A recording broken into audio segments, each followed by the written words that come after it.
नीलाद्री विजय पर प्रशासनिक स्तर में हो पारे बड़ धरण अदल बदल गतकाली राज्य सरकार वरिष्ठ आईएएस स्तर में किछिटा अदल बदल करिसेंती आगो आहरी अनेक विभाग रे परिवर्तन हेबार संभावना रही।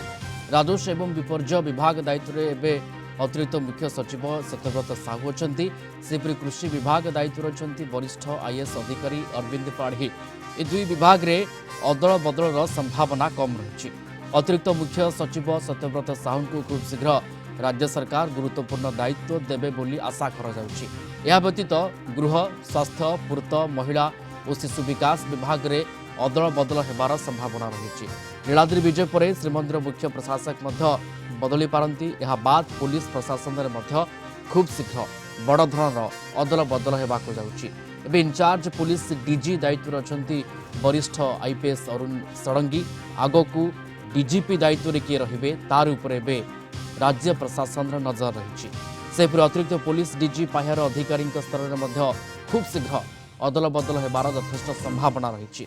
गतकाली वरिष्ठ आईएएस स्तर में अदल बदल होईछि। वरिष्ठ आईएएस अफिसर निकुंज बिहारी धल को नुआ अतिरिक्त दायित्व दी जाइछि। निकुंज बिहारी धल हेले इटको अध्यक्ष। सुरेंद्र कुमार संसदीय व्यापार विभाग अतिरिक्त शासन सचिव। उषा पाढ़ी को नगर उन्नयन विभाग प्रमुख सचिव भाव अतिरिक्त दायित्व दी जाइछि।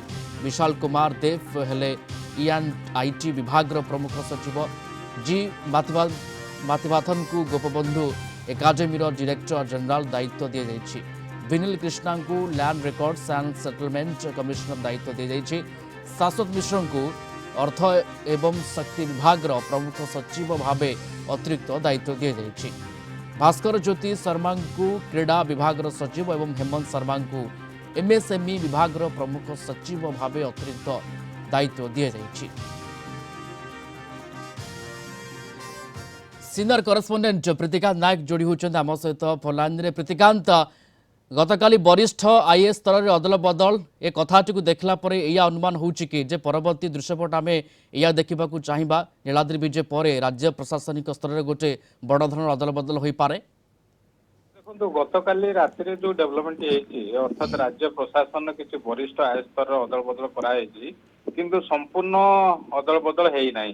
महाप्रभुंकर नीलाद्री विजय पर ए संपर्क में राज्य सरकार निष्पत्ति नहीं पारती अर्थात बड़ धरणर अदल बदल हो पारे कारण अनेक विभाग सचिव माने बदली ना तेणु से संपर्क में राज्य सरकार नीलाद्री विजय कारण एवं जदि आप देखिए पुलिस प्रशासन ठू आरंभ करके महाप्रभु कार्य जो सब विभाग दायित्व रही तेणु से विभाग बर्तमान हाथ अर्थात से विभाग जदि आप देखिए अदल बदल करना आगु को विधानसभा रही कारण जुलाई 22 विधानसभा अधिवेशन आसूची तेणु ताकू दृष्टि रखिकी गतकाली किछिटा परिवर्तन कर राज्य सरकार तेणु से दृष्टि यदि आप देखिए कारण श्रीमंदिर मुख्य प्रशासक एक गुरुत्वपूर्ण पदवी पूर्व सुप्रीम कोर्ट कहते जड़े स्थायी प्रशासक भाव में नियुक्ति दवाई राज्य सरकार को कहते तेणु नुआ सरकार आसला से दिगरे पदक्षेप नौकरी तेणु जहाँ सूचना रही तेणु श्रीमंदिर मुख्य प्रशासक स्थायी प्रशासक हिसाब से जन को नियुक्ति दवाई राज्य सरकार निष्पत्ति नहीं पारती तेणु ये सबू कार्यक्रम जदि आप देखिए नीलाद्री विजय पर स्पष्ट हम।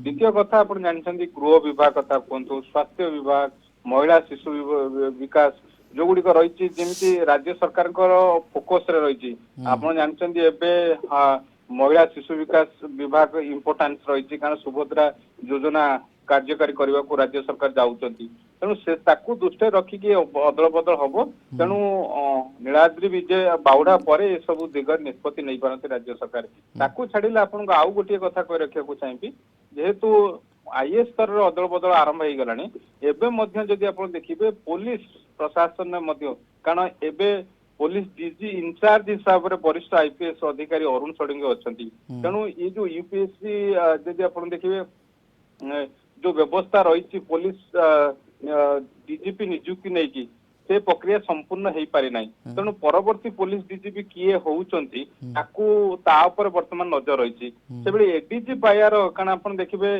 अनेक गुरुत्व पुलिस विभाग जो गुरुत्वपूर्ण दायित्व सब रही क्राइम ब्रांच कथा कहतु विजिलेंस कथा कहतु विजिलेंस एडीजी किए होउचंती क्राइम ब्रांच किए होउचंती तेणु ये समस्त कथा कारण आप जानते श्रीमंदिर वर्तमान जो कार्य चली कारण महाप्रभुंकर କିଛି କାର୍ଯ୍ୟ ସରିଛି ଆହୁରି ନୀଳାଦ୍ରି ବିଜେ ପର୍ଯ୍ୟନ୍ତ କାର୍ଯ୍ୟ ରହିଛି ତେଣୁ ଇଏ ପୋଲିସ ପ୍ରଶାସନ ବର୍ତ୍ତମାନ ସେଥିରେ ଜଡିତ ରହିଛି ତେଣୁ ନୀଳାଦ୍ରି ବିଜେ ପରେ ପୋଲିସ ପ୍ରଶାସନରେ ମଧ୍ୟ ଏକ ବଡ ଧରଣର ଅଦଳବଦଳ ହବାର ଯଥେଷ୍ଟ ସମ୍ଭାବନା ରହିଛି। ଏବଂ ପ୍ରୀତିକାନ୍ତ ନୂଆ ସରକାର ଆସିଲେ ରାଜ୍ୟ ପ୍ରଶାସନିକ ସ୍ତରରେ ଅଦଳ ବଦଳ ହେବା ପରିବର୍ତ୍ତନ ହେବା ଇଏ ସ୍ୱାଭାବିକତା କଥାକୁ ବଖାଣୁଛି କିନ୍ତୁ ନୀଳାଦ୍ରି ବିଜୟ ପରେ ଯେଉଁ ଘଟଣାଟି ଆମେ ଦେଖିବାକୁ ପାଇବା ଯାହା ଅନୁମାନ ହେଉଛି ଯେ ରାଜ୍ୟ ପ୍ରଶାସନିକ ସ୍ତରରେ ପୋଲିସ ପ୍ରଶାସନ ସ୍ତରରେ ଗୋଟେ ଅଦଳ ବଦଳ ହୋଇପାରେ ଏ କଥାରେ କେତେ ସ୍ୱାଭାବିକତା ପରିଲକ୍ଷିତ ହେବାକୁ ଯାଉଛି? ଦେଖନ୍ତୁ କାଲି କିଛି ବରିଷ୍ଠ ଆଇଏଏସ୍ ଅଧିକାରୀ ସ୍ତରରେ ଅଦଳ ବଦଳ ହେଇଛି ଆଗକୁ କିଛି ବିଭାଗରେ ମଧ୍ୟ ପରିବର୍ତ୍ତନ ହବାକୁ ଯାଉଛି ସେଇଭଳି ପୋଲିସରେ ମଧ୍ୟ ପୋଲିସ ପ୍ରଶାସନରେ ମଧ୍ୟ ସେଇଭଳି ହବ ଅର୍ଥାତ୍ ଡିଜିପି ରେ କିଏ ହେବେ ତା ସହିତ ଇନଚାର୍ଜ ଡିଜିପିଙ୍କୁ ଡିଜିପି ଭାବରେ ସ୍ଥାୟୀ ଡିଜିପି ଭାବରେ ନିଯୁକ୍ତି ଦେବେ ନା ଆଉ କିଏ ହେବେ ଏ ସମସ୍ତ କଥା ରହିଛି।